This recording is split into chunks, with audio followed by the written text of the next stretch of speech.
Open Your Eyes is brought to you by the Belize Bank. Our country, your bank.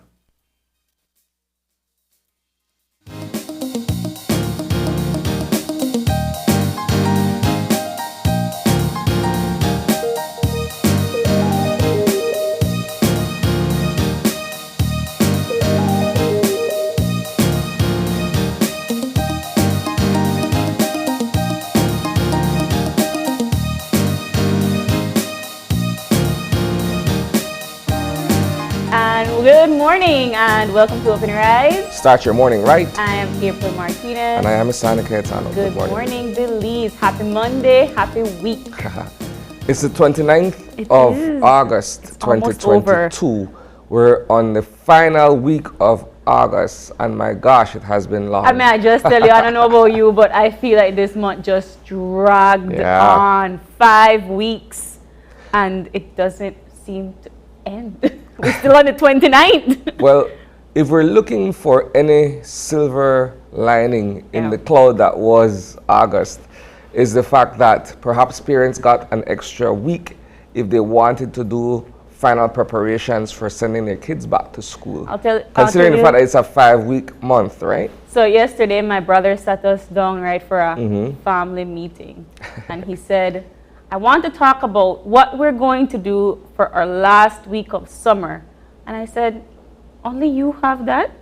All of we to work, all of we gone back to work like a good, well, I've been working the entire time. The rest of us went back to work a good 3 weeks ago. I don't know where you've been. And he's like, well, for me then. And I said, yes, for you. Is like a much younger brother? Yes. Okay. That explains it. And so in his little mind, it's still summer and he has one more week to get as much in as possible, and all the adults are around him like, well, okay. you should. I mean, look, in your final week, you want to go out with a bang, right? So if there are certain places that you may not have gotten to visit over the course of the summer, things you didn't get to do in the entirety of your summer break, try to cram it in this final week, because when school opens, good luck, buddy. You're on the ball, That's right? it. Yep. And for those that have already gone back to school, gone back to work, you know, teachers never get a break, and so regardless if it's quote unquote summer holiday, we're still working, we're still doing lesson plans, still going to workshops, still getting training,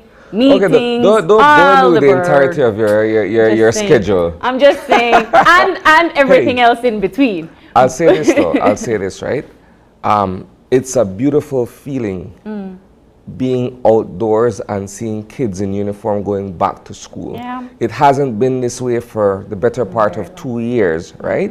And so that idea that things are back to where they were perhaps pre-COVID is a wonderful feeling, because we're no longer, while COVID hasn't really gone anywhere, we're no longer in the throes of the pandemic to where we can go back to doing some of the things, the activities that we used to be able to do comfortably before the pandemic came about. That's true, and right now it seems that people are more than excited to get out there and for the kids to go back to school, because just this weekend as well, my mom, they went, you know, shopping for school supplies and so on, and she said she'll do it this weekend because, you know, next weekend everybody going out there, and she said it was jam-packed with people getting their stuff ready, getting their kids ready. Everybody had the same idea. There was an interesting, I'm not sure if you were able to catch the news on Friday, but there was an interesting story from my colleague Sabrina.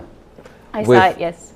Teachers who go above and beyond to be able to prepare not only themselves, but their classroom space for the upcoming intake, if I could describe it as such, right? And so when you look at people like Teacher JC, who invests a lot of time and effort, and money, you know, money as well, preparing her classroom so that there's a particular theme, and so that the kids who are coming into that classroom in the start of the year are ushered in the proper way. And you know, right when COVID had hit and there were these rules and regulations to what teachers had to do in their classrooms and so forth, they had to take down all of that stuff, you know, all of the decorations, all of the things that made the classroom bright and beautiful. They had to take it down. And so, you know, I walked into my mom's classroom and it's just, you know, blank walls, it's naked, it's pale, and it doesn't feel like a classroom, right? And so I know that she, along with her other colleagues, are getting ready to, put back everything on the wall, clean it out, make it nice and beautiful for the kids to come back. So that in itself takes a lot of work and time. I think the acknowledgement from my end regarding something like the preparatory work that goes into beginning the academic year, I think the acknowledgement on my end is the fact that these are some of the things that we often overlook as parents or as outsiders, right? We know that, like you mentioned earlier, you have workshops, you have all of these other stuff. Yes, we know that. While kids are on vacation, you guys are in heavy planning to begin the new year properly.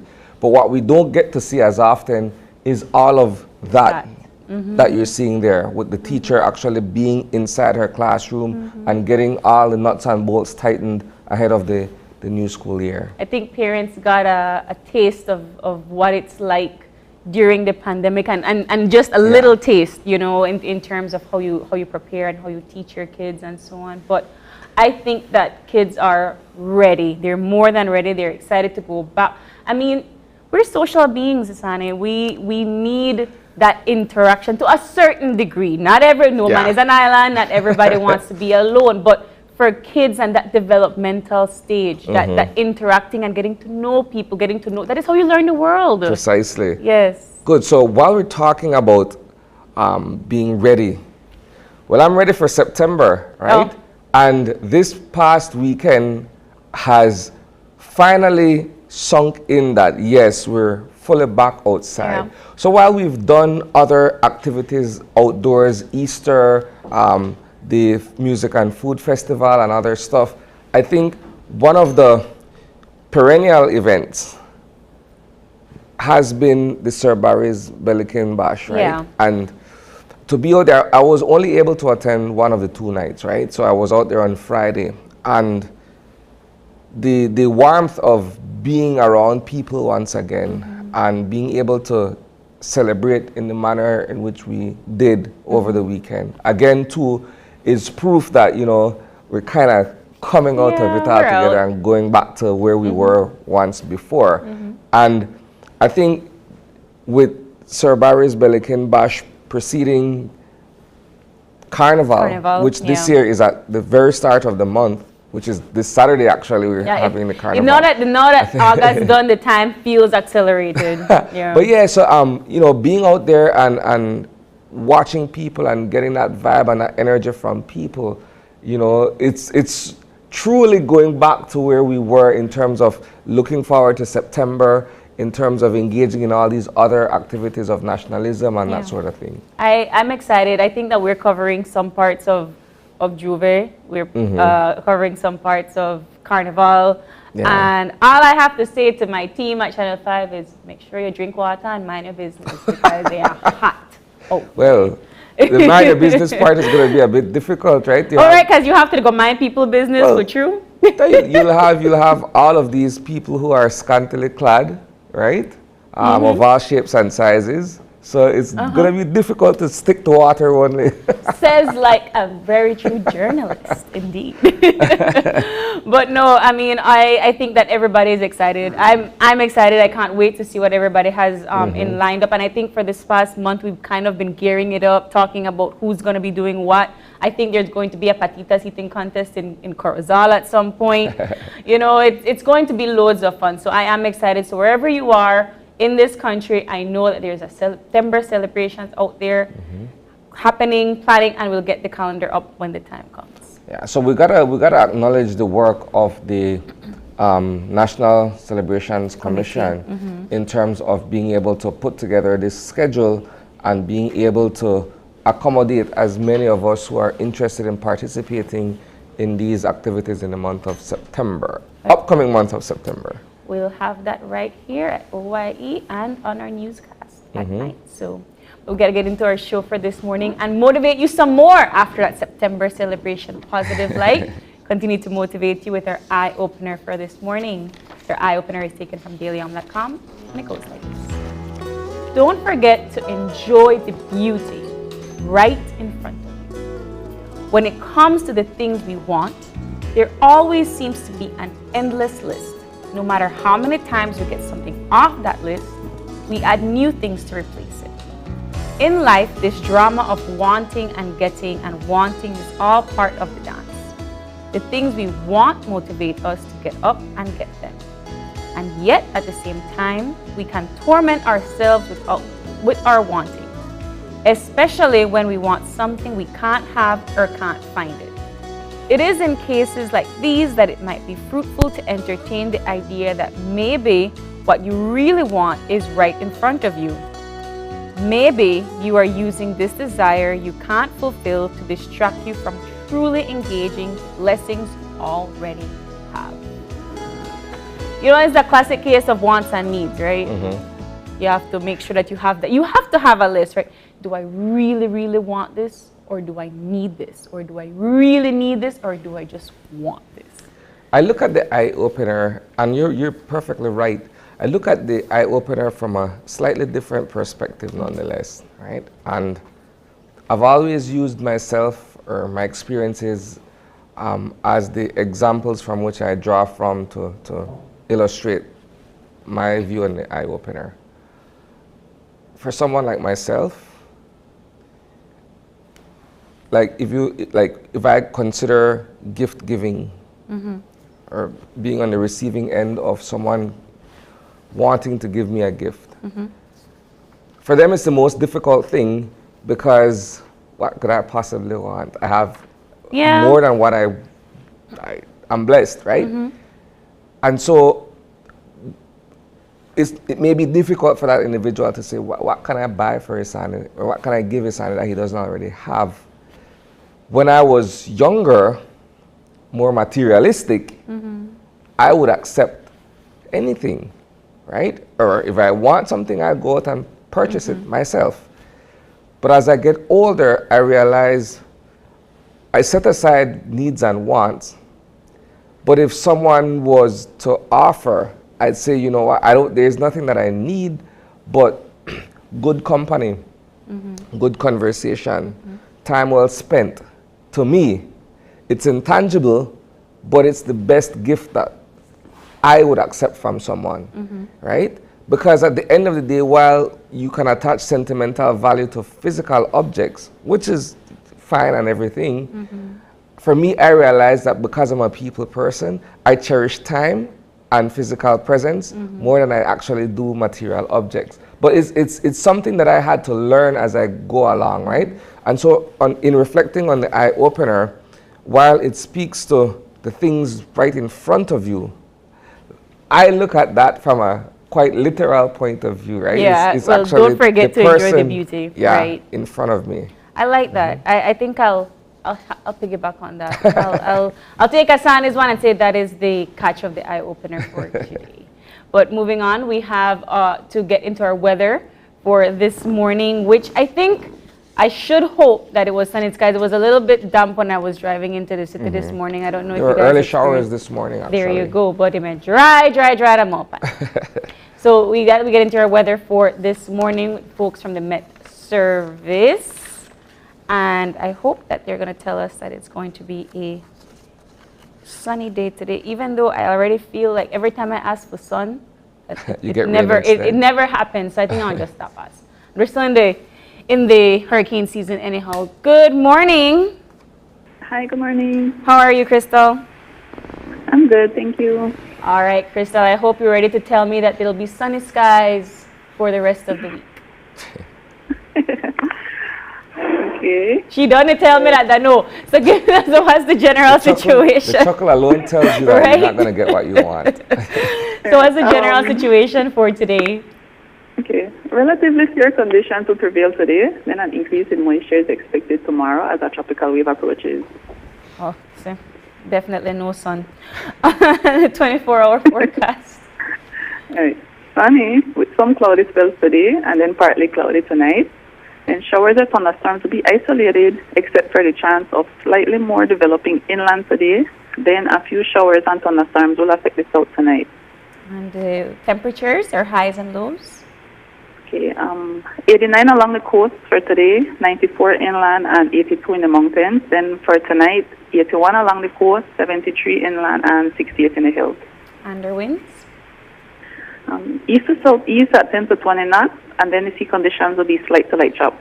Okay, what's our outlook for Tuesday and Tuesday night? Okay, cloudy spells with a few showers and isolated thunderstorms over most places on Tuesday. Then a slight increase is expected for Tuesday night. Okay. You said a tropical wave approaches. Do we have any warnings? Okay, not as yet for today. We'll see how things progress into tomorrow. Okay. Any advisories? For the tropical weather outlook? Yes. Okay. There's a broad area of low pressure located over the central tropical Atlantic Ocean, which has a medium chance of becoming a tropical depression during the next 48 hours. And this system is moving slowly towards the west-northwest at 5 to 10 miles per hour. Okay, so I have to keep a close eye on that one. Yes. And also of note, there is a low chance for a trough of low pressure to develop over the northwestern Caribbean Sea later this week. And environmental conditions could support some slow development of this system after, while it moves generally west-northwestward towards the northwestern Caribbean Sea. So regardless of development, though, we are expecting heavy rain coming on to the weekend. Okay, so we have to take a close eye on that one. Yes. Any more updates or warnings, Crystal? No, I think that's about it for today. All right. Thank you so much for stopping by this morning to give us that update. Have a great day. You're welcome. You as well. All right. There you have it. We have Tropical depression Tropical for tomorrow. tropical wave. Yeah. Hey, we're in the rainy months, so I have to stop asking for sunny skies and just like brace myself for the worst. appreciate it when it comes. I will. And of course, all of you, stay safe. Like we said, it's still the hurricane season. So naturally, these developments will occur. And with that, we're going to get into our eye on the news for this lovely Monday morning.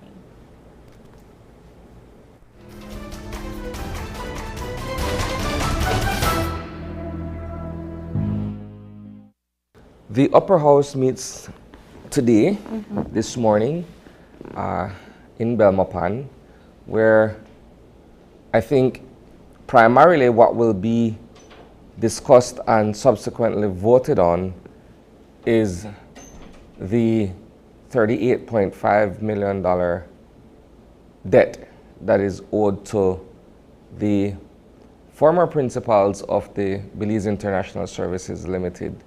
You would recall that last week there was a sitting of the House of Representatives in which this motion was tabled and was supported by and large by both the Briseno administration and the leader of the opposition. What will be interesting to see this morning, should it play out, is the position to be taken by the leader of the opposition business in the Senate, considering the fact that he has gone on record to speak out against the timeliness for these monies to be paid out to the Ashcroft Group, right? What is equally going to be interesting is the fact that two senior and well-regarded lawyers who were a part of that matter back in 2013 when BISL and the Business Companies Registry were taken over by government, they are now parliamentarians. Yeah. They are now ministers in their respective portfolios, and they're also senators. So it's going to be an interesting, perhaps a debate or a back and forth with respect of that entire matter. So we're going to be looking forward to hearing what takes place in the Senate this morning with respect to that and other matters that will come before the Upper House. So that's one. The other one, to kind of go back to what's been taking place last week, we know that a week ago, last Sunday, I'm sorry, last Saturday, there was to have been a public consultation between representatives of Vulcan Mineral Company and the residents of Gales Point. Well, that didn't go as planned for Vulcan, considering the fact that there were more people who are opposed to the idea of any form of mining activity happening within their area than there were people who perhaps were simply curious to find out what Vulcan brings to the table. And that ought to have been the purpose of the consultation, right? What we do know is that the representatives of Vulcan met with the respective government departments on Thursday, including the Ministry of Sustainable Development. And while we reached out to Chief Executive Officer Dr. Kenrick Williams for an update following that meeting, we were informed that there really isn't much to discuss in the aftermath of that sit down. Fair enough. What we also know is that on Friday, the Gales Point Village Council met as a body to formulate its position on where it stands with respect of Vulcan and what Vulcan brings to the table.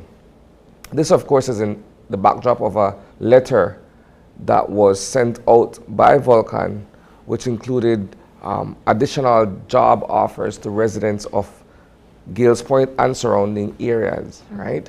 Again, though, notwithstanding the fact that there is very, very strong opposition because of the environmental concerns that have been raised in the wake of this proposal that Vulcan wants to conduct mining activities in the general vicinity of this ecological area. I say area loosely, but there's a lot that's happening in terms of conservation efforts, in terms of, as I've mentioned before, the value, the ecological value of that area, the richness, right? And so because of that, people are vehemently opposed to any kind of activity that would jeopardize or endanger the wildlife as well as the way of living for persons who reside in that community. Whenever these kinds of incidents occur, and I think John and I were having this conversation last week, you know, I always ask to what end, to whose expense, and who's actually benefiting, right? Because sure, jobs will open up temporarily. Sure, it's going to be a progress project, but for Belizeans or for Vulcan? And at the end of the day, who is receiving the bulk of those profits? So for me, when I think about, this is just my opinion, when I think about these kinds of projects, at the end of the day, it's always the layman that loses. Yeah. It's always the people that are there protesting, trying to protect it because they understand what the land value is and what it means to them and what it means for Gales Point.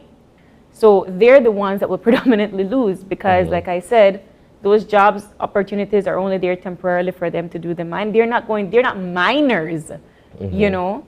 So they're going to bring their own people afterwards. And this is just me, an observer from all of the previous activities that have gone on throughout time in Belize when it comes to these kinds of projects. So at the end of the day, I don't know if they're going to get the go ahead to carry out this project, but let's not forget that the reason why Belize is the best kept secret, or not the best kept secret anymore, but the reason why we are applauded for green efforts is because we say no to things like this.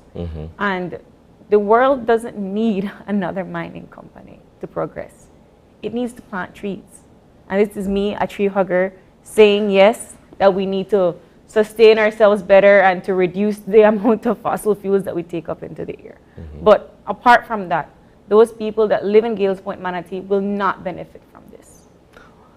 Now, there was a letter Yes. that was sent to the Prime Minister and again all the other relevant ministries. And this is from a consortium of NGO groups that have come together to say, look, we're asking for a moratorium essentially on all environmental impact assessment activities. All EIA activities should be placed on hold for a period of time until we're able to get a handle of the situation. All right, and I think this looks at the EIA that is being done or should be carried out with respect to another port that is being looked at here in Belize City. There also, perhaps that also falls, the idea of an EIA to be conducted by Vulcan in the area of Gales Point also falls under this proposed moratorium, right?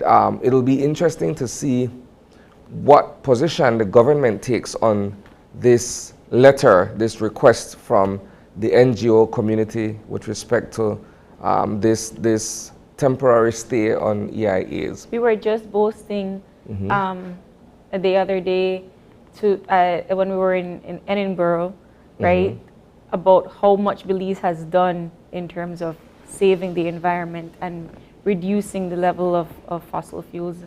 And, you know, I think that if we kind of entertain these projects, it kind of brings down our morale in a way. You know, we don't, we're not practicing what we preach when we, you know, consort to these kinds of actions. And I mean, I'm not saying that it's going to happen. I think Dr. Williams had said it doesn't look like it will. I think the interview was on Thursday last week. It doesn't look like they will. It's a go. But you know, how many times have we said no to certain projects and they still get carried out anyway? Because, you know, no one is there to hold somebody accountable, or until the media gets a whiff of it, then it's exposed only months or years later. So I just hope that the people of Gales Point continue to protest. I hope that we say no and they can take their mining company elsewhere. That's my opinion. We don't need that. Well, here's the thing though, and this is what makes it a bit tricky or delicate, if I may. On one hand, we are saying Belize is open to foreign direct investments. On the other hand, we are saying, look, we are cautious and in some instances straight up against certain things, right?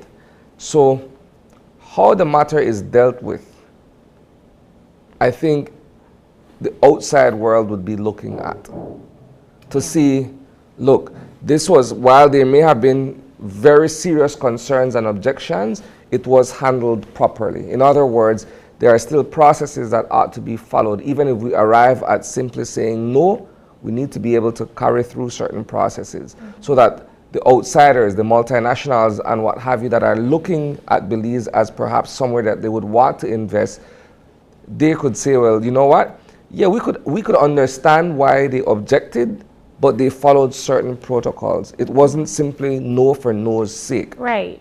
Right? So I think that is what we should also be looking at, right? Because if we're saying that we are open as a country to receive outside investors to help to build Belize, we should be able to handle or treat with a matter the proper way. I agree. I feel that whenever we are talking about being open to investment and so on, I don't know if it's right for Belize to say, we'll take anything because we need it, right? The country does need private investment. The country does need foreign investment. That is how we grow. I understand that. I also understand that in order to progress, you do have to, quote unquote, knock down some trees. But again, at whose expense? At whose expense? We see so many developing nations get trampled by these big foreign investors that take away so many resources, and then again the country is people is what is left to be devastated from the mat. You know, we are the ones that have to suffer afterwards, and that is where my brain goes. My brain doesn't go to, okay, let's sign a lease and see what happens. My brain goes to 10 years in the future when all of that is depleted. Fair. And I'm glad that you're able to appreciate the implications of certain action certain actions that are taken, right? You have social implications, you have environmental, economic, political, all of these things come together when you're looking at a matter where people are involved, right? Because if you live in a depressed community, and I'm talking an economically depressed community, perhaps the idea of a job offer means more to you than someone who, for all his or her life, has been employed doing something else and doesn't worry about that aspect of the proposal, right? It's just perspective. That's what it boils down to. But at the end of the day, if you have a common sentiment that says, we are against this, then I think the government is in a position where it has to listen to the people. At the end of the day, that's what it boils down to, for me at least. When you have a chorus of people saying no to something, and it is supported by other entities that can provide certain evidence or proof as to why we should not, then in its right mind, the government ought to listen. Agreed. And I think that when it comes to a place like Gales Point, where they use their traditional knowledges to keep themselves afloat. Yes, a small job here and there might help, but at the end of the day, if they're relying on their ecosystem and their environment to keep them sustained, why would you want to go ahead and say, okay, well, we can do something else for you that's different. This will help you in this way.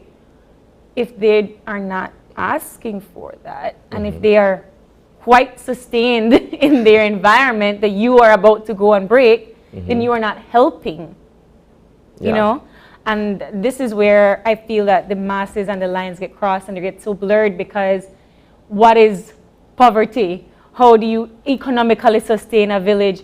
How do you provide growth to a place that they're happy in their environment and the way it is? Why do you want to change that? Why do you think that you're giving them progress if they're telling you they're not? You know, so it's all of these arguments that I think that the government should listen to from the people. So that's we're gonna be looking at that this week as well. This is an ongoing thing. Yeah. So it's not as if though it's gonna go away today or tomorrow. So we can safely say that in the days ahead, perhaps in the weeks ahead, we'll still be dealing with this issue with Vulcan Mineral Company. Yes. So aside from that, the final topic that I wanted to touch on, and I'll use this opportunity first of all to apologize for being unable to attend the basketball tournament over the weekend. And I bet on you. Right? I bet. Well, unfortunately, we had other commitments that we had to deal with as a newsroom, and I had to lead feel the like charge. If you may tell Marlene I have a basketball game and I rep Manchester Williams team, she may be like, go ahead. Well, the idea of team building, though, in our case, means equally as much, right? But aside from my apology, I wanted to acknowledge and commend the effort that went into it. I think in the backdrop of the state of emergency for Lake Independence and the 31 individuals who were held over that period of time, with that coming to an end, and the Ministry of Home Affairs is able to carry out an activity where you're bringing not only the quote-unquote celebrities, but the other people from the community who are considered at-risk young men and women, to bring them together for an activity such as this. It's not the first one, right? But it's an initiative that you can't look at it and say, you know what, this is not worth the time and the effort to bring these young men together. And we acknowledge that Team Kareem was in fact victorious on the weekend. I don't know if my presence would have made any difference. I don't know. You make I lose my bet. But I mean, it's a good thing, Yes. right? It's a good thing. It's excellent, and I commend the minister, the commissioner of police, all the participants from the various media houses that took part, and of course the young men who came out to play ball as well. It was a good effort, and I think it's something positive and light. In all of this crime and violence and everything that we talk about on this show in the morning, this is something nice to see. This is community engagement from the higher ups trying to make sure that they're seen in the area and that they're supporting extracurricular activities and recreational activities such as basketball games. I like this. This was great. I wish you my God. Well, we'll see what happens next year, right? Okay. I'm holding you to this. Next year, 2023. Isani, Gwen, Marlene, you're making note of Gwen, and then we have to watch up on the show. We'll do a replay and everything. Because we're not going to replay because you never gone. It gives me a year to get in shape. Yes. And get my priorities in order where sports is concerned, I'm right? holding you to it. All right, so these stories and more, certainly you will be able to catch at 6 p.m. today, live on 5. And of course, if you're not around your television set around that time or at that time, then you can also join us via social media. We'll be streaming on Facebook and of course on YouTube.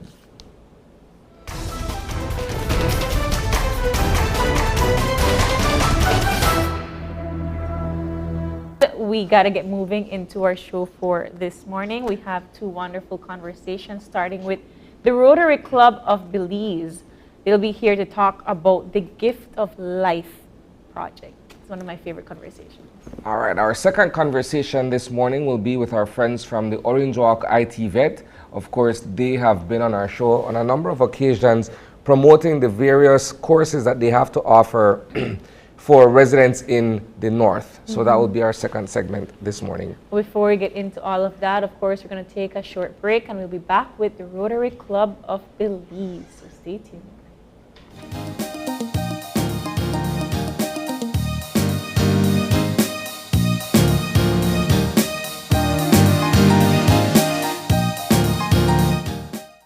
Hola usuario de eCash, la aplicación eCash está disponible en español.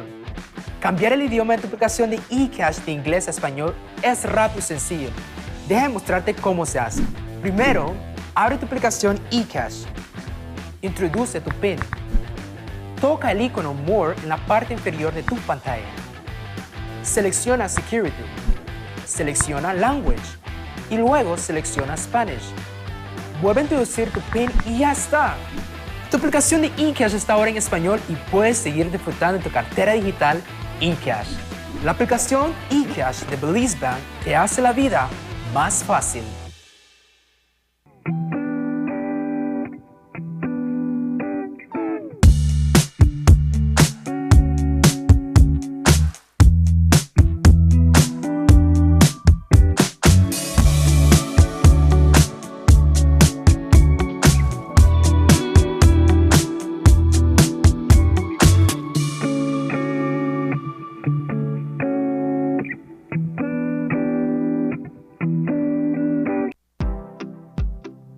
Thank you for supporting us throughout our journey over the years.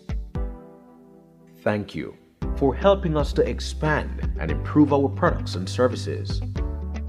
Thank you for allowing us to form new partnerships and develop new and exciting promotions. And thank you for being patient with us during these changing times. As we continue our journey, we would like to say thank you for giving us the opportunity to serve you. Venice, celebrating 75 years. Quality and savings. Quality and savings. Make your summer better. Over $35,000 in cash and prizes with Smart Summer Sweepstakes. Here's how you can enter for a chance to win. Purchase any device, sign up for a Smart Postpaid, broadband, or VoIP plan? Use $50 or more regular prepaid credit, do a SIM swap, or text to the short code YOUWIN 8946. And in the body of the message, enter the number of entries you would like to purchase. Each entry costs only 50 cents. Don't waste any time. You can be the winner of weekly prizes starting July 1st. All methods give you more chances to win. Airline tickets, overnight stays at numerous resorts, cash prizes, gift certificates, and much, much more. One lucky person will win the grand prize of a $10,000 shopping spree courtesy Court and Smart. Promotion ends September 16, 2022. So make your summer better by getting in the race to win with Smart Summer Sweepstakes. Smart, bringing people together.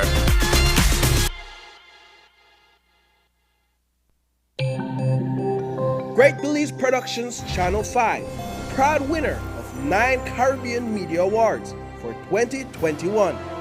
Best Investigative Report, Best News Item, Best Coverage of People with Disabilities, Best Financial Literacy Journalism, Best Videographer, Best Television Commercial Spot, and the People's Choice Award, with 2 special mentions for Financial Literacy Journalism.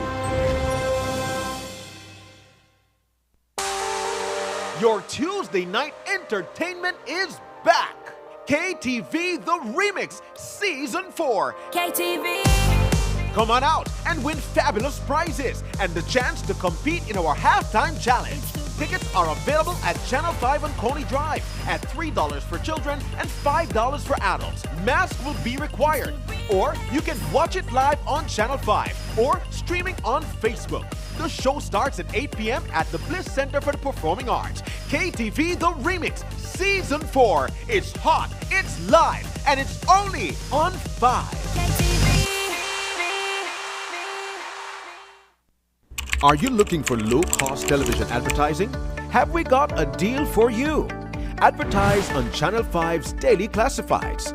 Channel 5's Daily Classifieds is one of the most effective methods for introducing yourself and your business to the community.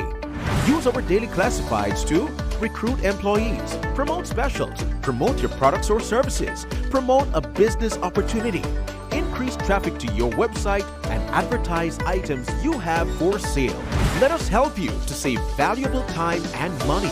Call us today at 280-0013 or visit us at our offices on Coney Drive to discuss how we can help your business grow affordably.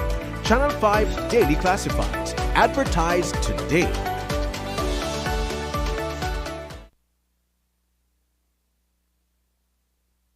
And we'll be back in a few, so stay tuned. Thanks, Jen.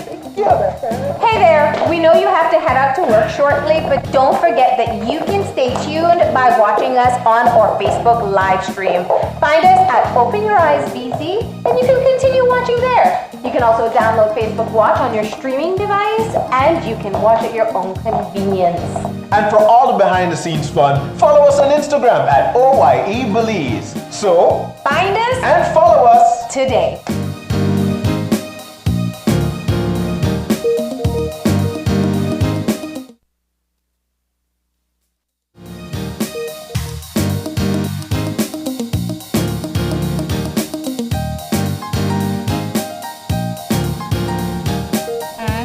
Back with our first conversation for this morning. Joining us in studio, we have the Rotary Club of Belize talking about the Gift of Life project. In studio, we have Dr. Gal Dadlane, who is the pediatric cardiologist, Heidi Hess, the pediatric nurse practitioner, and Yvette Banks, the the chairperson at the Rotary Club for the Gift of Life project. Good morning. Thank you for having us here today. Good morning. So, the Gift of Life project, how long has it been in operation in Belize? In Belize, we actually jumped on board fairly early, as I understand it. My Rotary Club tells me that the history is that we sent our first child for surgery all the way back in 1977. Wow. Wow. Yes. Okay. I'd like to say that I grew up hearing about the Rotary Gift of Life program, so I know it goes. without putting my age out there, I know it goes back, because if my childhood memories or my recollection says, you know what, I was hearing certain stories about, assistance being given, then yes. That is fantastic. How do we deal with heart disease being one of the top killers in Belize? How do you guys deal with these kinds of these services here in Belize? So we are particularly blessed because we have partnerships like this one with the Gift of Life Florida. So our pediatric community gets the benefit of professionals like Dr. Dadlani volunteering their time, nurse practitioner Heidi Hess coming here twice a year. So for over 20 years, our children have had the benefit of coming to see a person who specializes in the heart of an infant and child. And so once we get that proper diagnosis, we work with our partners such as Gift of Life Florida to find placements for those who can receive surgery. So thankfully it's a well-greased wheel, and we're so appreciative of the partnerships and friendships that we formed over the decades. How do you deal with, okay, I know that you guys come in perhaps once a year to do this kind of work, but diagnosing kids who have congenital heart conditions is not necessarily a once a year thing, right? It pops up and then you're aware of certain cases or what have you. How is that dealt with in the interim, outside of the time when these guys actually come to deliver these services? Excellent, excellent question. And thank God we're getting more and more improvements. So Belize now has cardiologists for quite a number of years. They're not pediatric cardiologists, but they're cardiologists. And we have this available at the Carl Huchner. In fact, we have Dr. Pedroso and Dr. Lynn now doing fairly decent summaries on the kids getting diagnosis that are okay and being able to medicate and treat them in between. The studies that we access through these clinics are the studies that are complete that we need for the surgical centers to be able to make a decision on surgeries. But in between, we do now have very decent care that can maintain children depending on the type of heart disease, and Dr. Dadlani should talk to that. Speak to us about how you are able to diagnose from such a young age certain heart conditions. Sure, 1 out of 100 children will be born with a heart condition, congenital heart disease, either a hole in the heart or a valve problem in the heart, or the heart isn't working appropriately. So for parents out there, if you're a mother and you have a child, the symptoms you'd be looking for would be fast breathing, turning blue in the lips, or your pediatrician or family doctor picking up a heart murmur for your child. And when the GPs make that diagnosis of an abnormality, then they get referred to the Gift of Life Clinic. And then we're able to diagnose their heart problem, whether it's a structural heart problem or a heart rhythm problem. As they come in, we do EKGs and echocardiograms, which are ultrasounds of the heart, to check all of the heart structures and function of the heart. What happens when the diagnosis isn't caught on time? Yeah, when you look at our clinic and the patients that we see, you're going to have one group of children that have complex heart disease that need surgery. So those children, when their diagnosis is made, we'll work with Mrs. Burks to find a center to do their surgery through the Gift of Life program. Some children, though, will have mild or moderate disease, so they may not need surgery. They just need long-term follow-up. Those children will have a follow-up appointment set in 6 months or a year or 2 years, depending on how severe their disease is with that. And then there's a third group that acquire heart disease. So if you're a healthy child and you are living out there, you can acquire heart disease either through rheumatic fever, which is a strep infection in the throat, and then you make antibodies or little proteins that then stick to your heart valves and then can cause leakage or blockage on those valves. Or endocarditis, which means that you have a dental infection in your tooth that then bacteria get into your bloodstream and then sit on a heart valve and then cause leakage or blockage on those valves with that. So we also follow those patients too with that. When there are some children though that present later, so normally we try to pick up those that have severe disease in the infant period in the first year of life. Sometimes those don't present until later to our clinic. So we cannot offer all children surgical options. We have to individualize care for each child.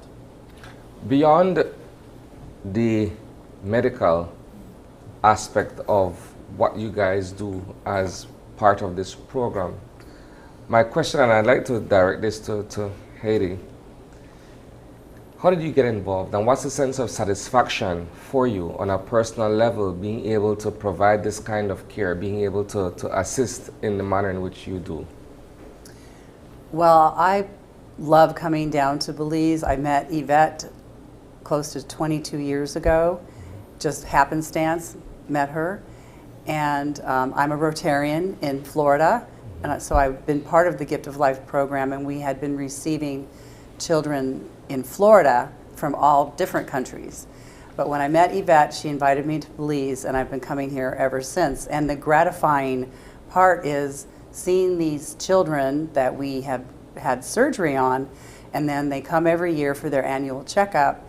And now, I think this last clinic, I had at least 3 or 4 patients come, and they have their own children now. Mm-hmm. They've grown up, they're married, and now they're having their own children. And that just gives me goosebumps even talking about it, because it's just so wonderful. I get to see them every year. I watch the kids grow up. I ask them about their school. I want to see their report card. I want to, they're so excited to even come and tell us about their accomplishments for the year. And so that's what's so very gratifying about coming here every year. So you've been here for a week or so. You'll be here for the rest of this week till Wednesday. Talk to us about what has been happening this week with the Gift of Life project. So we have 4 days of clinics, and I'm so happy that I have the opportunity to mention our partners, because we couldn't do what we do without partnership, especially post-COVID. COVID has done a lot of things in our life. One of the things that it did for Gift of Life is it's canceled their clinic 1 year, and that's the only time it's ever been canceled in 20 years. But thereafter, when we restarted, of course, we had to apply to the Ministry of Health, who graciously allowed us to continue, because this is a service that is vital to the country. But we had to do certain things, and one of the things was we had to change the venue. We used to have clinics in the hospital, which was impossible with COVID. Lions Club, and the beauty of the strength in unity that this actually demonstrates is outstanding to us. They allow us to use their venue. The Rotarians, Rotarians are resourceful people. That's one of the strengths of the club. We created rooms, we created walls, we set it all up. And this is the 4th clinic that we've done in partnership with Lions in Belize for 3 days. Our very first day was in Dangriga, because we tried to make it easier for the children from the deep south to not have to travel up here. And so we always do a clinic in Dangriga, and also for the 4th time, the Pelican Beach Resort has donated their venue, their rooms for free for us to use for our examination of these children. So we couldn't thank them more, and we couldn't be more pleased with the relationships. We have a phenomenal committee, and all the Rotarians go out and set up everything while we're in Dangriga. By the time we get back, we have a wonderful venue and able to run smooth clinics. And I believe we saw close to 100 children. I never got the final number, Heidi. 98. 98. So we saw 98 children. We found 4 children that urgently need surgery. So we make a priority list.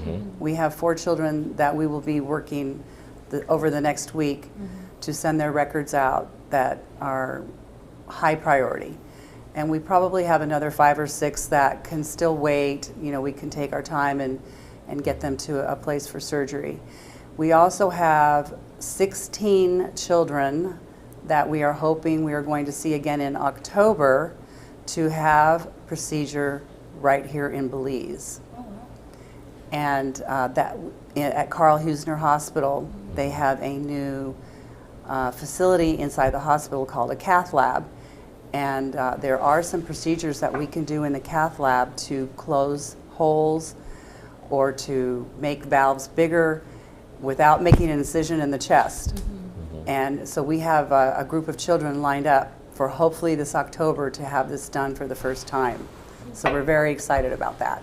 How do you weigh the successes versus the instances where you do lose some of these patients from an emotional point of view? Because I know that the more you see someone, the more you interact with someone, there's a sense of connection with them. And not all of them would be able to survive whatever their individual conditions are. How do you deal with that as doctors? One of our last patients yesterday was a 27-year-old who came in. So she was sent for surgery at age 8 through the Gift of Life program. She had a hole in the heart. She had surgery at age 8. She came in at age 27 for a follow-up. And it was fantastic to just hear her story. And how excited she was to just tell us her story, because without surgery at age 8 and the Gift of Life program and the sponsorship of the Rotary Club, she wouldn't be here today. But she came into clinic. She's doing very well. Her repair still looks fantastic. And she has her own child now. She's married and has a child. So, you know, to see that Gift of Life is, you know, in person, right? I mean, that's a great example of how what we do when they get surgery and they can come back and lead a totally normal life is just fantastic for that patient, for their family, and for the whole community. How do you advise parents that come in with their kid in those conditions that they might not fully understand? How do you advise parents to wait for surgery, to tell them they have to get into immediate care now? How do you communicate with those parents? Well, I think that the most important thing is just being completely honest with the family. And we spend time talking to them and educating them about their child's heart. And we're just completely honest. And we say, you know, your child is very ill, for instance, and we're going to try our very best to find a place for your child to go to as quickly as possible. But then there are some heartbreaks. There really are. There are some cases that come in and we have to tell them honestly that there really is nothing that can be done. We're there for them. And sometimes the child the next year isn't here anymore. But sometimes they survive for quite some time, and we see them year after year to give them that support. And they're just so grateful to be able to come in and just check in with us and say, look, they're still alive. We're still alive, going to school, even some of them. And you know, we examine them, and we will do an echo, and you know, just talk very frankly about, okay, this is what we're seeing. There's been some deterioration, and this is just going to continue like this. And I think that the parents are just so grateful that they have the support, and they know what's coming, and they're looking at it with their eyes wide open. But most of the time, it's not like that. But we do have patients that we are continuing to support, that we know that their lives are going to be short. The majority of patients that we see, though, are able to either have surgery or be medically followed and have a great quality of life. Today, when you look at children who have congenital heart disease that get surgery, more than 95% of them are surviving well through adulthood. So the success rates of congenital heart surgery are fantastic, and children can go out and lead great qualities of life. There's Olympic athletes who have congenital heart disease that have won gold medals. So for all these children who are getting that have congenital heart disease, that have an opportunity to go get surgery, maybe they'll be the president, maybe they'll be, you know, whatever their career are, right? I mean, so you never know. Sky's the limit with the opportunities that they're going to have over their lifetime. It's interesting that you'd say that, because for some reason or another, we're thinking that persons with congenital heart disease don't live the kind of ordinary life or lifestyles that many of us who are not afflicted with that condition do live. I wasn't thinking that, you know, that you could go on and perhaps be an athlete, a runner, a basketball player, if you were born with this condition, or you find yourself having to deal with it later in life. There's an Olympic athlete, Shaun White. He's a snowboarder. He has 2 gold medals in the Olympics. He has a condition called tetralogy of Fallot, where he's had one of his valves, his pulmonary valve, replaced twice. Wow. Arnold Schwarzenegger, you know, in many movies, also has congenital heart disease. He has an abnormal aortic valve that's been replaced twice as well. So you can be very successful with congenital heart disease and go on and do fantastic things with your life. So again, it's really a blessing every time a child gets the opportunity to go for surgery, because who knows what they're going to do with their life. Hopefully they pay it forward and do fantastic things to help the community and the world, you know, with the gift that they've been given. What's the next step for Rotary Club of Belize and the Gift of Life project moving forward? So you've been here a week, you've been doing 5 days of intensive care. So what is next for the following years?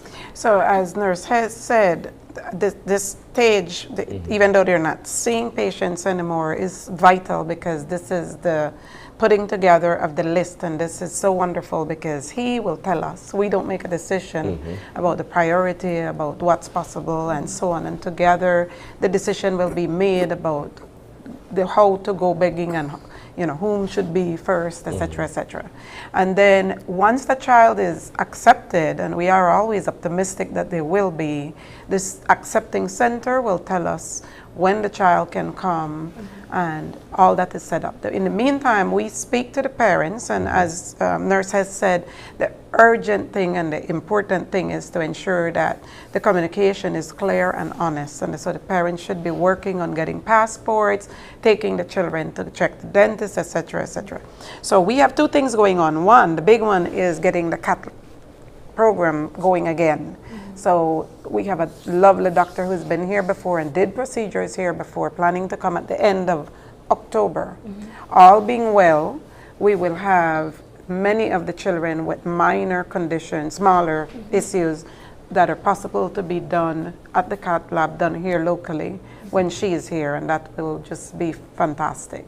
The children who have to go for surgery will have to wait for acceptance, and at the time of acceptance process visas, flights, etc., and send them off, when they will be picked up, hosted, and taken care of by our partners in the various locations abroad. And then we have a clinic every 6 months, so we're also already looking at preparations for the next clinic, which will be the beginning of October with Dr. Delaney. Well, I mean, for it to have been going on since the 1970s, and I was just here like, oh, I heard this story about from like maybe the 90s, because I know I was young, but wow, congratulations on this project. Is there any opportunities that you guys might be heading into the Deep South at any point in PG or something like that? Very difficult for us, logistically difficult. It's easier for us to go to Dangriga and have them come to us there.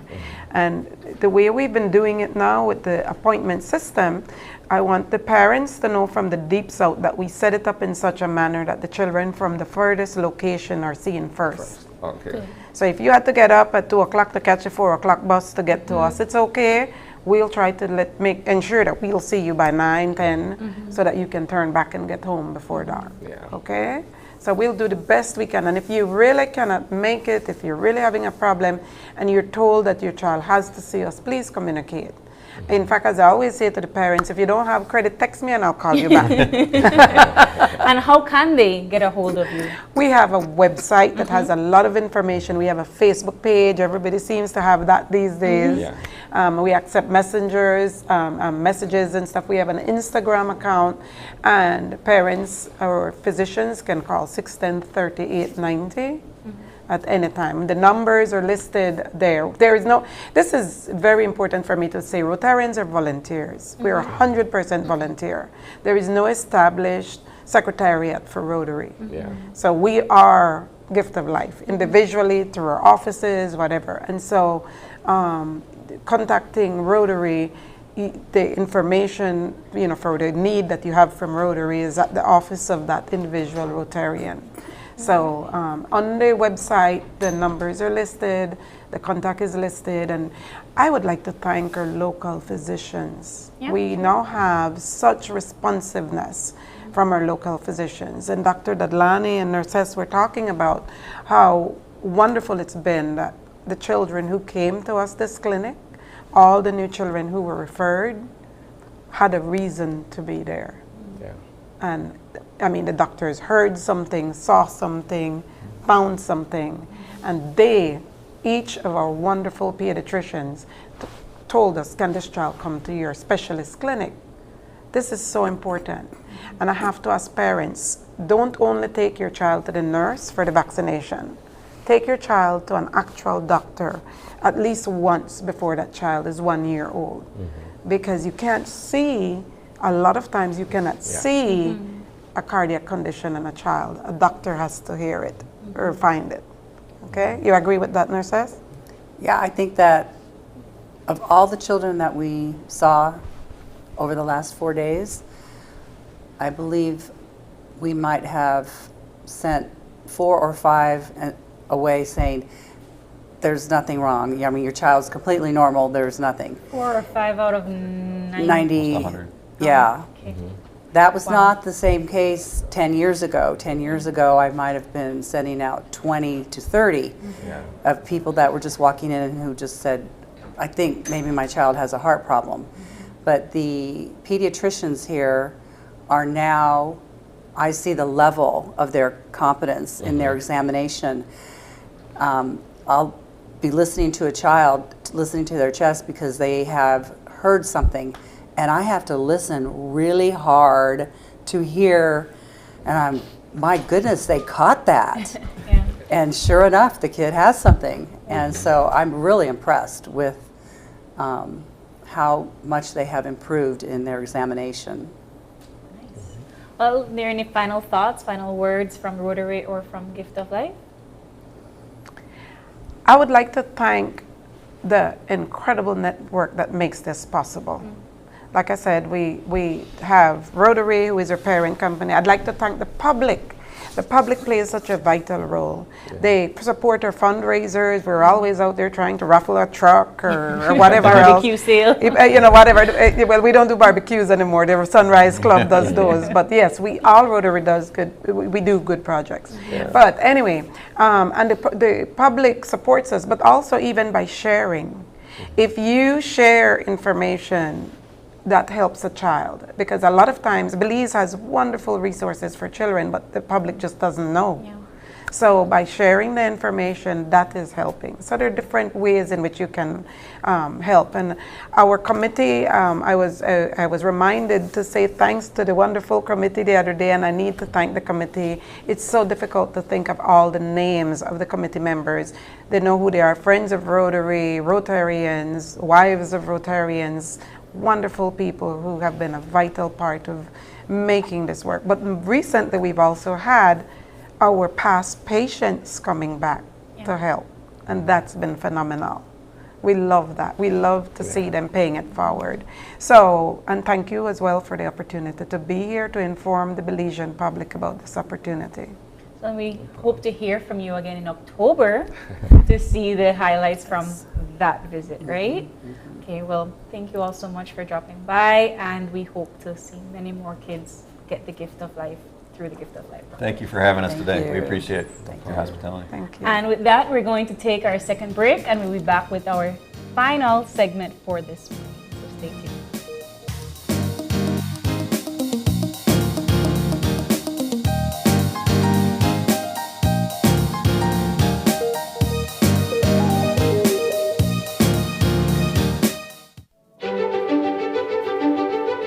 Technology is ubiquitous, and it's transforming how, when, and where we work.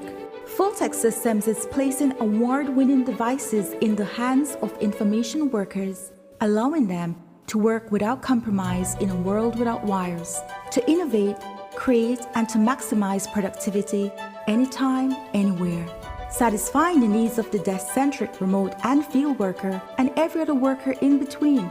We are providing the industry's best devices to businesses going through the process of digital transformation. Partner with us today to provide the solutions that will allow your employees to work effectively and efficiently to enhance your customers' experience.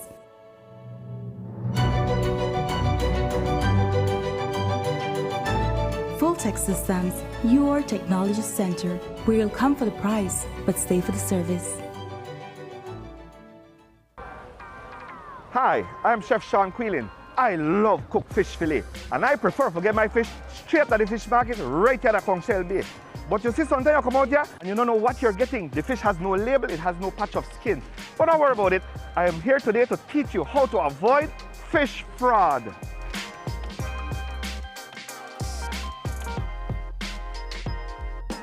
When purchasing your fillet, remember to look out for the patch of skin required by law. Or you could tell them by the physical characteristics. Long and slender, barracuda. Nice white meat, hagfish. The deep bloodline from the bow to the stand, that is jack. When buying in bulk or buying out of a bag, make sure to inspect each fillet individually to avoid what we call in a Creole, pussy in a bag. What a pussy in a bag? Fraud. If that's not the help you, because even for me as a professional chef at this man for 40 years, that's really challenging. All I could tell you is buy from a reputable source or buy it whole. And if all of that's not available to you, just go to fishright.eatright.com and we at Oceana have a fish identification chart. Because guess where you're going here now? We talk about bloodline just now one thing, and that's a snapper, right? Classic snapper. What kind of snapper this? This is the shark. Nurse shark. Highly illegal. No make they trick you, no make you buy pussy in a bag. Do the right thing. Fish right. Eat right. Applying for a Social Security sickness benefit? Here's what you need to know. A complete claims package include 1. Sickness claim form fully completed by the claimant and medical doctor. 2. Salaries record form completed by the employer or HR representative. 3. Proof of bank account such as bank book, online banking, or statement displaying your name and account number. To submit via email, you need to take a clear photo or scan of the documents and email to claims@socialsecurity.org.bz. Be sure to include your full name, social security number, and benefit type in the subject line of the email. Deadline to submit is 14 days from your first day of illness. All forms are available on the website at www.socialsecurity.org.bz. Social Security Board, safeguarding you, your family, your future. Your Tuesday night entertainment is back. KTV The Remix Season 4. KTV. Come on out and win fabulous prizes and the chance to compete in our halftime challenge.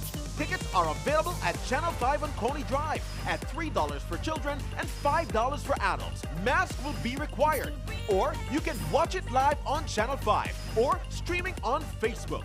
The show starts at 8 p.m. at the Bliss Center for the Performing Arts. KTV The Remix Season 4. It's hot, it's live, and it's only on 5.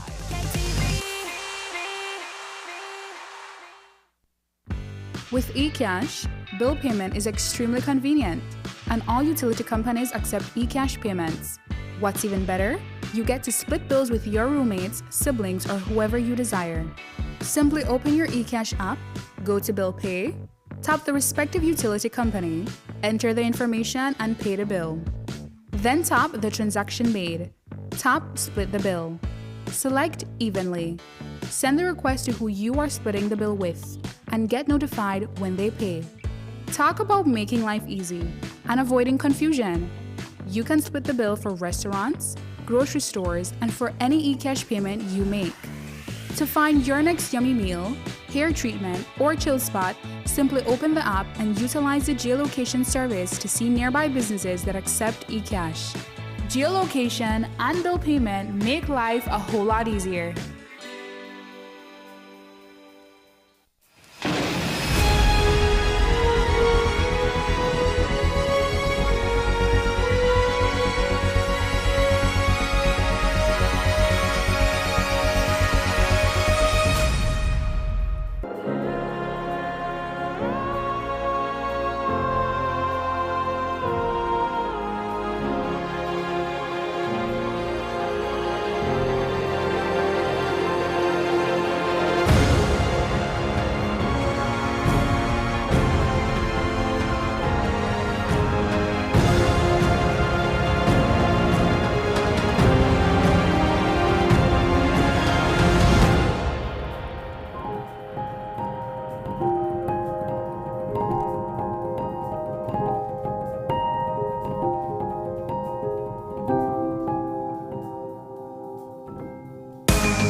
Download the SmartStream app on the Android Play Store and create your account to get access to movies and stream at home or on the go. Prepaid customers can purchase regular data packages or get a discounted rate on a special SmartStream package by dialing 7737. Postpaid customers will be billed monthly. Never miss a movie again with SmartStream.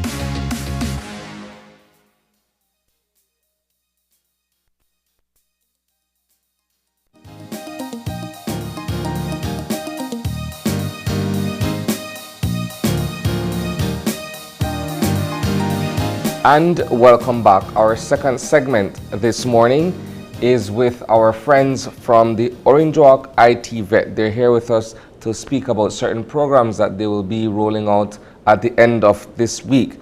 That being said, we have with us in studio Smyrna Sentimento Crawford. She is a counselor and a job placement officer at OWIT Vet. Good morning, Smyrna. A pleasant good morning, Belize and everyone. All Nice right. to be here.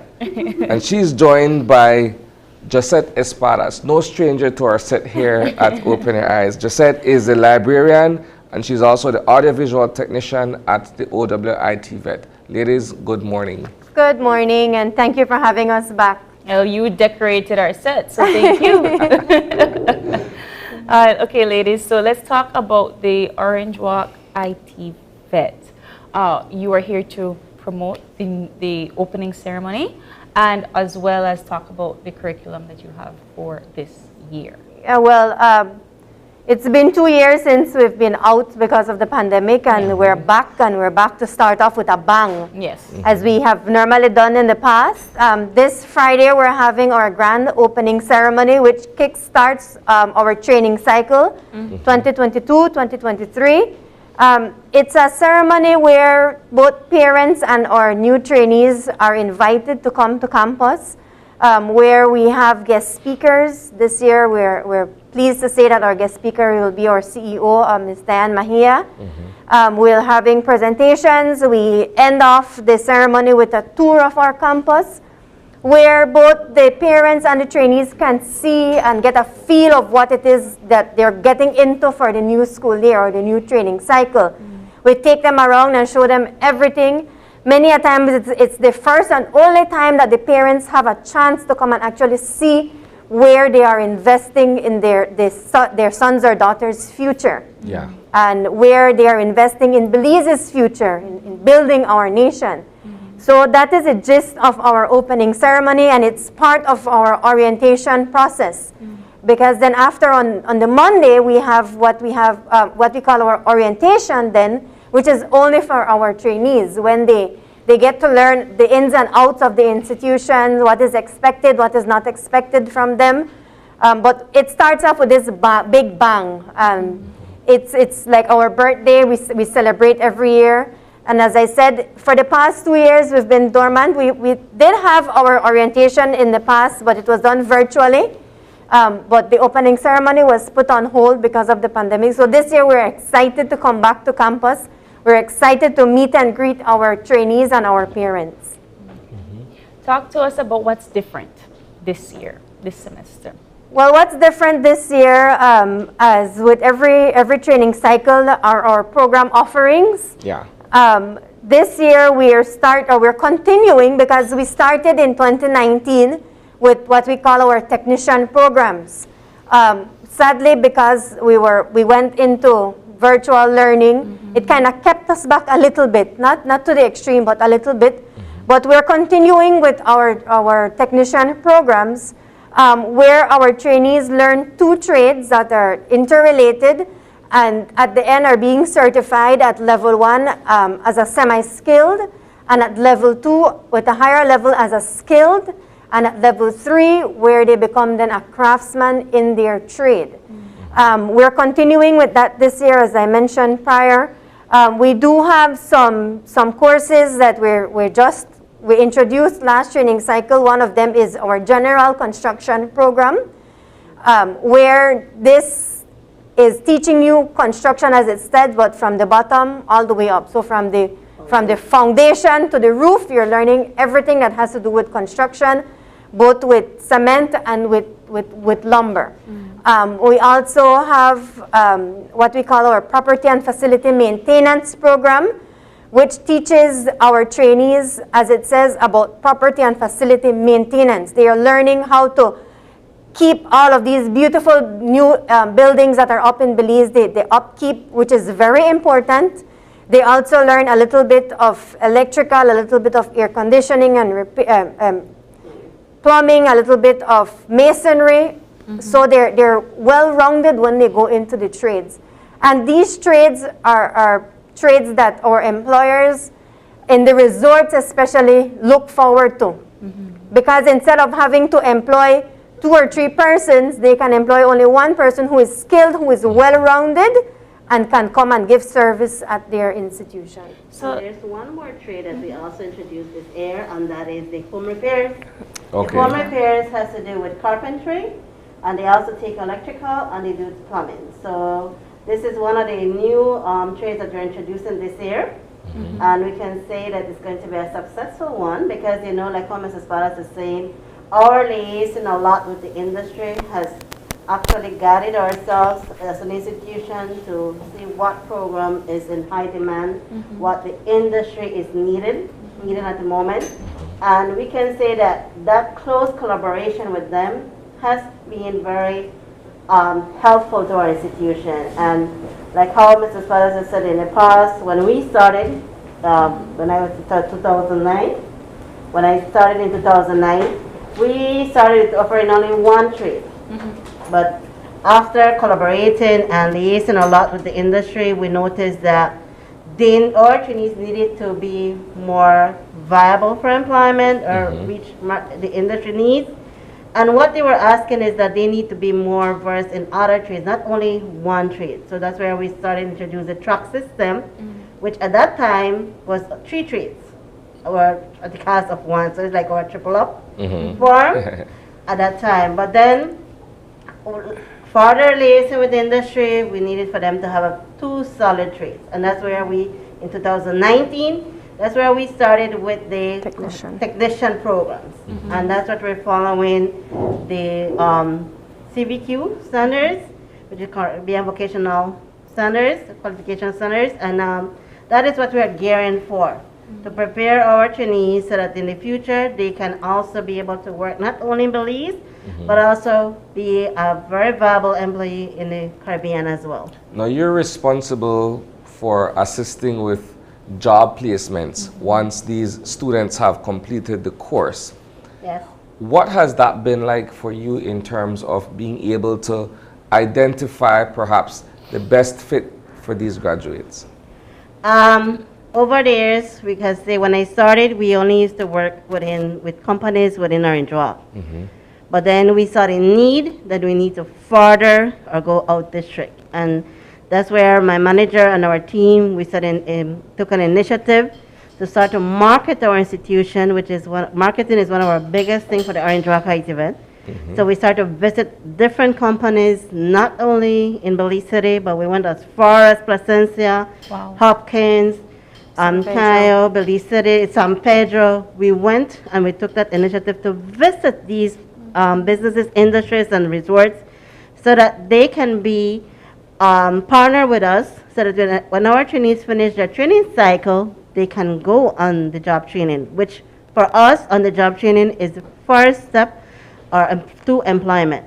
Because based on a trainee's performance, then the employer can say, you know what, I want this trainee to be my employee. It's interesting that you guys would have identified the importance of marketing, because a lot of times you have institutions that provide certain academic services for students, but they don't showcase them enough.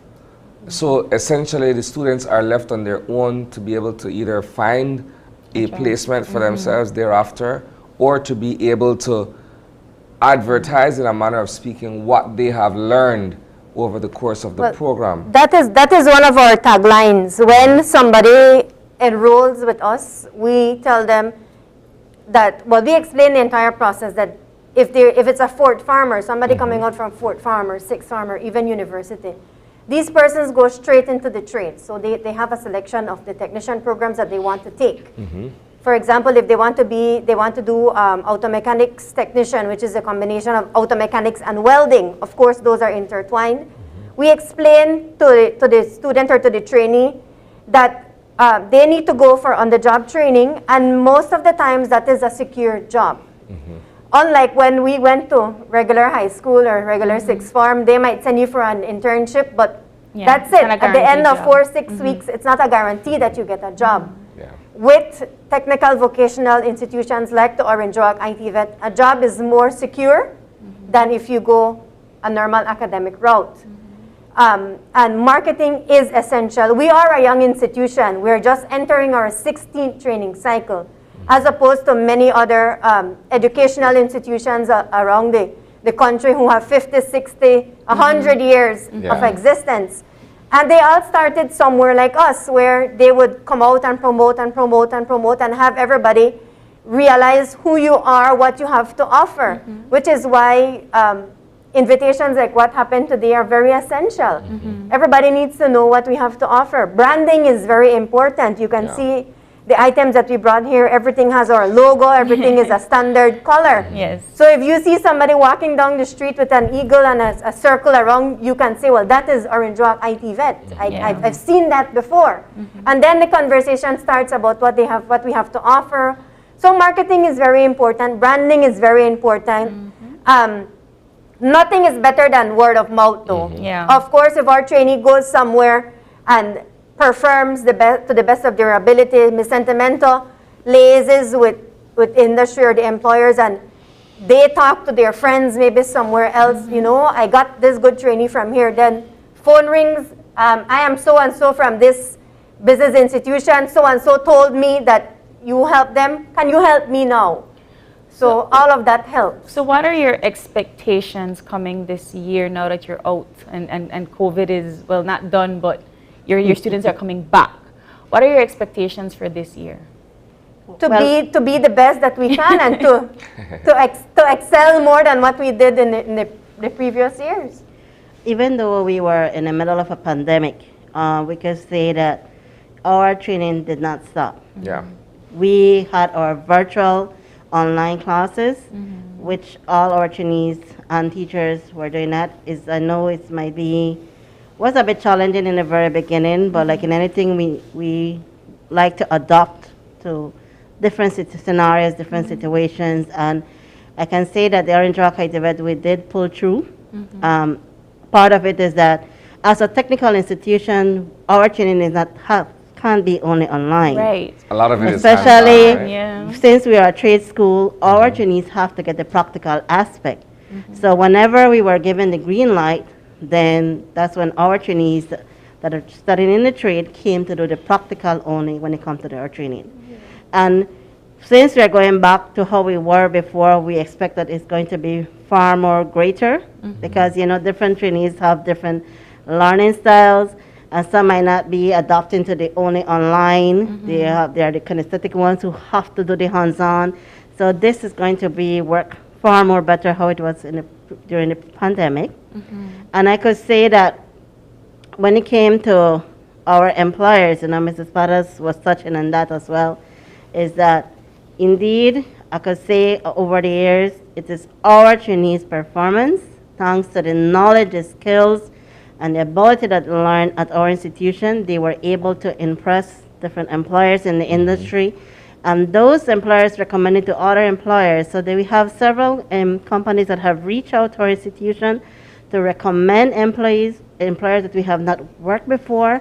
As a matter of fact, during the pandemic, we partnered with 6 new companies that we have never partnered before, and that was during the pandemic. And this is success stories that we want to keep on having with our employers. And we not only focus on the knowledge and skills, but we also on the soft skills, so that when our trainees go there, then they have the proper attitude, the soft skills that is required for them as well, to be well-rounded when they go as an employee to work in anywhere in the industry. Of all your offerings, what is the most sought after trade for students applying? And of course, what is the most in-demand trade within the business or within the industry? All trades are in demand in Belize. We're a growing nation, to be frank with you. So saturation of the market, unlike maybe having a secretary. We always use this example. When we have vacancies for support staff, like our secretary, we get hundreds of applicants.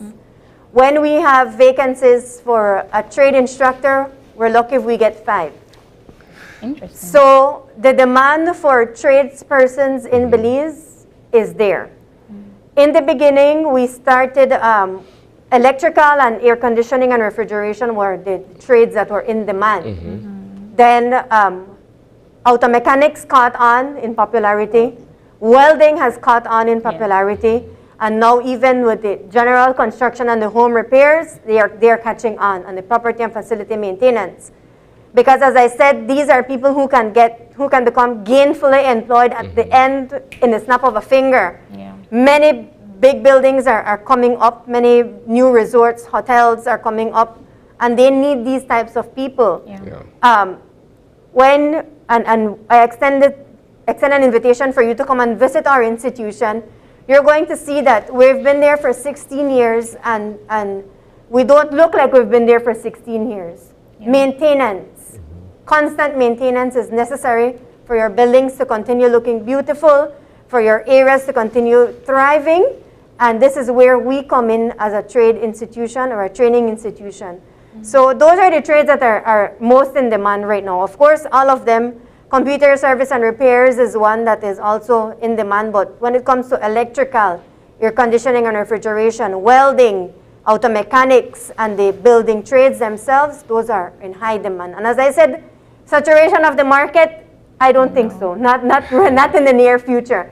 And as Ms. Sentimento explained, we are gearing towards the CVQs, which is the Caribbean Vocational Qualification, which is under the umbrella of CXC, which allows our trainees, or will allow our trainees to be gainfully employed out in the Caribbean because of the certification. Of course, this comes with a process for the entire country, not only for us at the Orange Walk ITVET, but we have started to pilot these curriculum and when it comes to the practical assessments, so that when time comes that Belize gets the green light to start, then we are already a step ahead. What does that process entail? Just like when CXC started, of course, they need to have facility audits. You need to have audits for your actual teaching force. We need to have what they call internal verifiers, who are persons who are going to actually do the grading for your trainees. We need to have external verifiers, who are persons who come into your institution to ensure that the trainees have learned what it is, or the skills that they need for both theory and practical. So it's an entire process with an application to the CXC body, and we are getting in that process, but we hope that in the near future we can settle it down, and we do become, all ITVETs across the country become CVQ certified institutions. So if I want to enroll at the Orange Walk ITVET, what do I have to do? Well, you need to get the application at our institution, or we can have it email it to you. Okay. And a part of that, one of the requirements is you need to bring either a copy of your birth certificate or passport, a police record. We also need your transcript from the law school that you attended, a passport size picture, and then your application fee that you will submit. And a copy of your social security card as well. And I have to have that in a package to IT Vet in Orange Walk. Yes. You can email it to San Lorenzo Road, or you can visit our office there as well. And if you want to email it to us as well, our email is orangewalk, it's spelled Orange Walk, itvet @yahoo.com. And when are you taking in enrollment? How long is As we speak, we're registration? still expecting applicants. Okay. As we speak right now, we have a policy of open entry, open exit. So you can start anytime the school year, and then your teachers work with you as you come in. So that's one of the things, because here you advance at your own pace.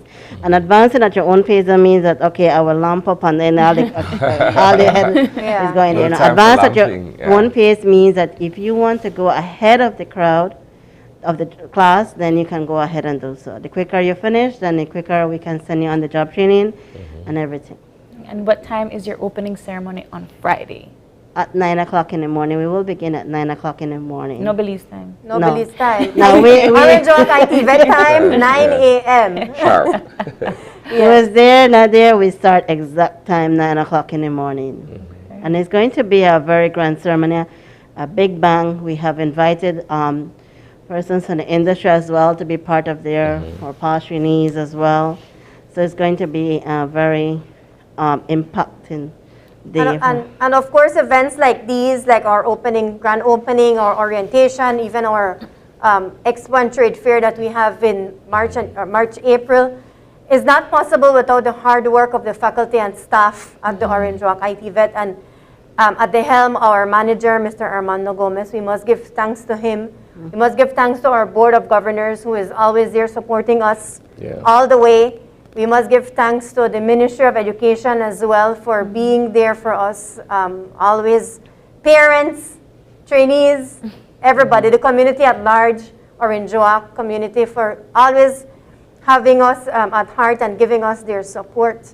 And of course, thanks to God for giving us all the strength and courage that we have to persevere. It's not been easy. We've had our challenges, but we're there, we're thriving, and we're continuing. You know, your title says librarian, but I just feel like you're the marketer.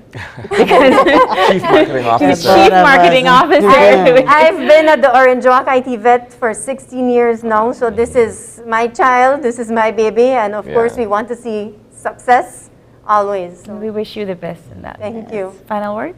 Well, for me, Mrs. Barras already thanked all our stakeholders, but I would like to thank from the bottom of my heart all our employers, all that we have worked with, and future ones that we are planning to work with, because without their help and their support, our training cycle or training for our trainees cannot be complete. And it's because, you know, to have someone that you do not know going to your industry is a risk for any employer, but we can say that they have opened up their doors with freedom, I would say, to accept our trainees to come and do their on-the-job training. So with their support, we wouldn't be here as well. Be known by them. Yeah. OWIT Vet, your doors open officially on Friday.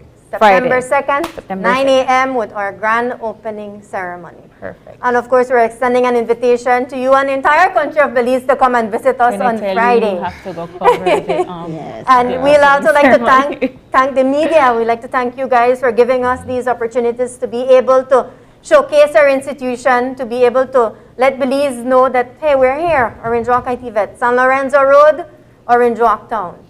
Orange Walk IT Vet, you need to upgrade your set's title to Chief Marketing Officer. But thank you, ladies, so much for coming in. We wish you the best of luck, and we hope that you get the registration that you well deserve.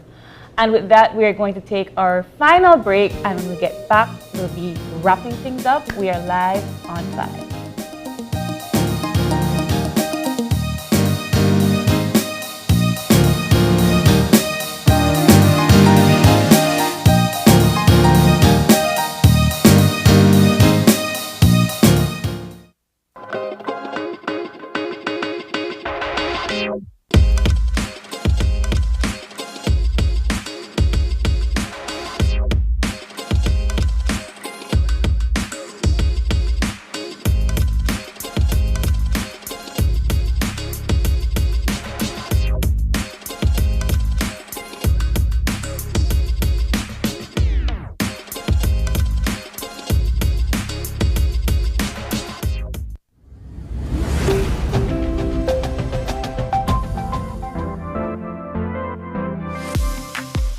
I'm always on the go, and the country is my home.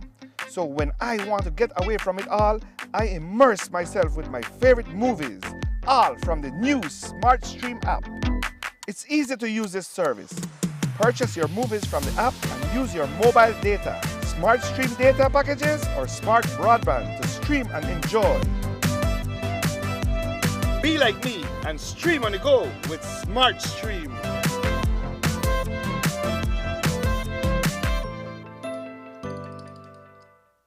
Your life just got a lot less complicated with Belize Bank Contactless MasterCard Debit Card. Introducing our Standard Debit and MasterCard Platinum Debit Cards. Now you can make purchases anywhere MasterCard is accepted with one tap, pay and go. Your contactless card never has to leave your hands, especially in these times. And your card is embedded with multiple layers of security. Platinum card holders get to enjoy extra benefits like price protection, purchase protection, trip inconvenience, and luggage protection, just to name a few. Start enjoying a cashless lifestyle today with the Belize Bank. Your Tuesday night entertainment is back. KTV The Remix Season 4. KTV. Come on out and win fabulous prizes and the chance to compete in our halftime challenge. Tickets are available at Channel 5 on Coney Drive at $3 for children and $5 for adults. Mask will be required. Or you can watch it live on Channel 5 or streaming on Facebook. The show starts at 8 p.m. at the Bliss Center for the Performing Arts. KTV The Remix Season 4. It's hot, it's live, and it's only on 5.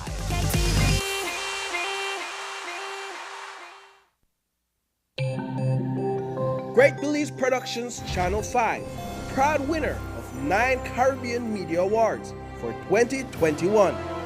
Best Investigative Report, Best News Item, Best Coverage of People with Disabilities, Best Financial Literacy Journalism, Best Videographer, Best Television Commercial Spot, and the People's Choice Award, with 2 special mentions for Financial Literacy Journalism. And we'll be back in a few, so stay tuned. Thanks, Jen. Hey there, we know you have to head out to work shortly, but don't forget that you can stay tuned by watching us on our Facebook live stream.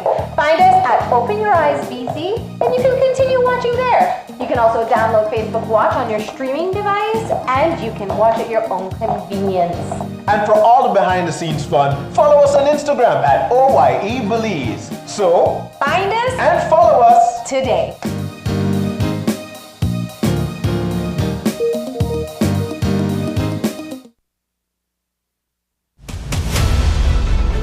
Dwayne Moody, Isani Cayetano, Marian Ali, Paul Lopez. Your News 5 Belize teams do whatever it takes. Go wherever they need to go, so you can catch the story wherever you are, whenever you want, on whatever device. Channel 5 Belize on television, Facebook, Instagram, and YouTube. Because news is now everywhere, all the time. And so are we.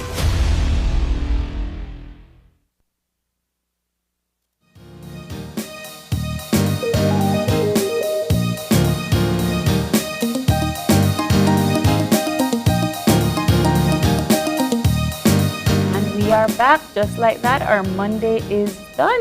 Our Monday Just morning about. show is just about. I'd like to take this opportunity quickly. It was an oversight on my part earlier. I got carried away with other parts of our Eye on the News conversation that I forgot to mention that there has been protest activity taking place. One over the weekend at the Southern Regional Hospital, where nurses and other members of staff demonstrated against the situation involving their overtime and hours worked, their lunch break and what have you. And we were similarly made to understand that this morning another such activity was being staged at the Western Regional Hospital. Yeah. And so we have deployed a news team to be able to follow these activities to get a better understanding from the individuals on the ground. And this, of course, would be the nurses and other members of the hospital staff who have these concerns that they are using this particular medium of protesting to be able to share with the public. Yeah, I mean, we can tell clearly that, I mean, we've been talking about this for 2 years now, that people that are in the medical field, nurses and doctors alike, are overworked, underpaid, pay cut, no tax returns, cost of living is increasing and so on, and then they have to take, overtime, double shifts, and then they're not being compensated in the right way for this. And so, regardless of the way this plays out, Isani, this is dangerous for us because we need our frontline workers. We need them. COVID hasn't gone anywhere. Monkeypox is in the air. We have all of these preliminary existing conditions that are occurring every day in the lives of Belizeans. So for our nurses and our medical workers to walk out like this, it is telling you that they're tired, they're frustrated, and they can't anymore. And if they're tired and frustrated and they can't anymore, that's bad for us. Yeah, it's an overall appeal for either the Ministry of Health and Wellness or whatever authority to be able to heed the concerns of these individuals enough to be able to address them properly. Because if you're looking at long hours of work outside of what your defined hours are, then you have overtime to pay.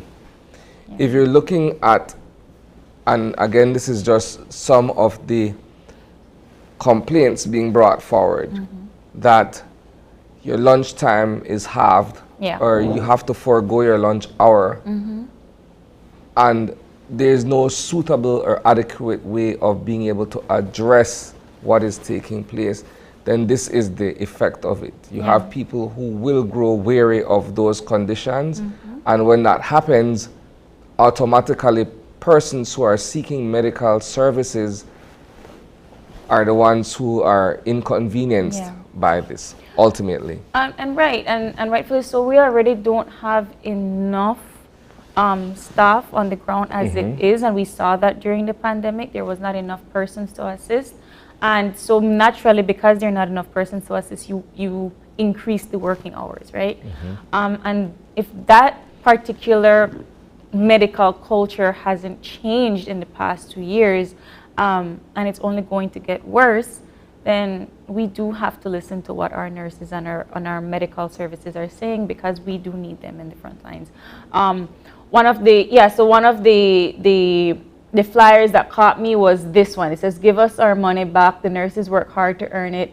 And then there was another one with tax return, increased cost of living, lunch break, all of these things, because at the end of the day, Sani, if you are not properly hydrated, if you are not eating well, you and I that don't have to be alert every minute and every second of the day, we already we already feel the effects of not having that, that natural flow of your day where you're able to be re-energized, right? If they can't have that, and they have to tend to people, they have to give vaccines, they have to nurture, they have to check beds, they have to clean and change blankets. Can you imagine them not being alert properly? They could make a mistake. And then if they make a mistake, the public outcry will be what? How we not have our people there ready and prepared. Right? So it ruins the natural order of Cause society. and effect. A cause and effect, exactly. All right, so I just wanted to bring that to the public's attention. I'm certain that we're aware of what's taking place, but I just wanted to put that there formally, that this will also be covered as a primary story in our evening newscast. Wonderful. Right. Thank you, Sani. And of course, with that, we will do our wrap up for today. We do have a few housekeeping to do. We have a birthday shout out this morning, and we would like to say a very happy birthday to Julie Arzu from your grandkids, Josiah and Jared, and your 2 kids, of course. Wish you all the best on your wonderful birthday this morning, Julia. Have a great day.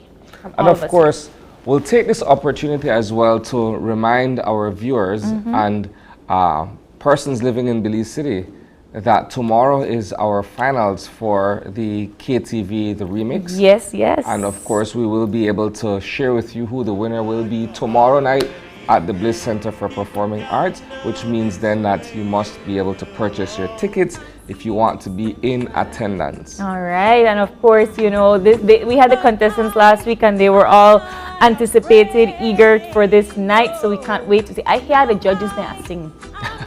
I get shush and I hear that the judges now perform, so this time we'll be able to say, right? But of course, you want to catch it live at the Bliss Center for Performing Arts at 8 p.m. $5 for adults, $3 for children. Those are the ticket sales. And of course, you can catch it on YouTube and Facebook if you're not able to attend the show in person. But with that, we got to go. And if you have any questions, concerns, you have a birthday shout out, you can always drop us a line right here at OYE. Where is it? At channel5belize.com, and you can catch us on our socials on Facebook at Open Your Eyes BZ and on Instagram at OYE Belize. We thank you so much for getting up this morning. We hope that to see you tomorrow morning when you get up and you open your eyes. To start your morning right. Be sure to keep your eyes, your minds, and your hearts open. Bye, Belize. See you tomorrow.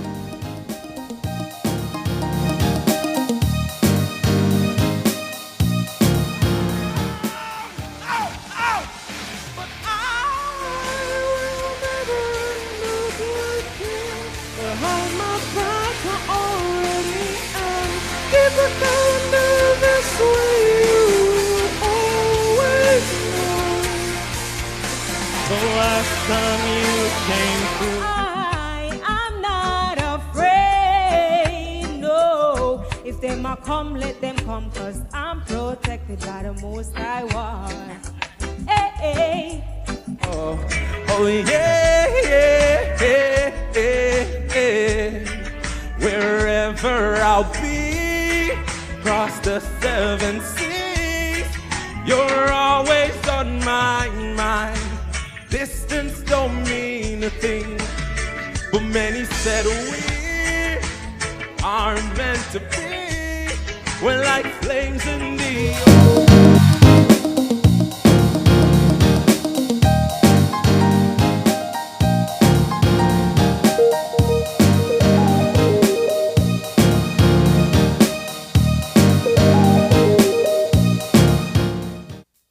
Open Your Eyes was brought to you by the Belize Bank.